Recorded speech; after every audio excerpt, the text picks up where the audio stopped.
Navalny's arrest was expected, and the prison sentence he received was inevitable. You have to understand, we're dealing with a criminal group in power and not a state of law. This group, its power rests on force and not on the law. So the collapse of the reputation of the head of this group as the most strongest and the harshest member of it will lead to the loss of his reputation within this group. Tell us what you think the practical effects of Mr. Navalny returning to prison are. First, on the demonstrations we've seen right across the country, will they continue or will they die out? And secondly, on the parliamentary elections coming up in the fall. The new wave of protests won't result in the change of regime. They're not large enough, but they will lead to problems for the government in the autumn.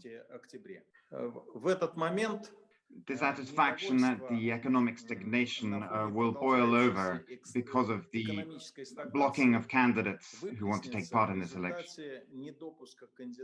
What is motivating the protesters at this point? Is it economics? Is it the state of the Russian economy? Is it corruption, which Mr. Navalny has been pointing out, or is it something else altogether?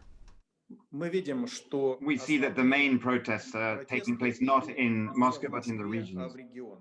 We see that in addition to the issue of corruption, which is seen in the same way in Moscow and the regions, and the arrest of Navalny, which is also seen in the same way in Moscow and the regions, one of the main problems for the authorities is the issue of economic stagnation, and this is felt most in the regions. Is the arrest of Mr. Navalny and his resentencing to prison likely to increase his stature or decrease it? Is it possible that President Putin has made a miscalculation here? Putin doesn't have a good way to get out of this situation. In the short term, if he let Navalny out, that would accelerate his exit from power. But in the long term, it's not going to do him any good.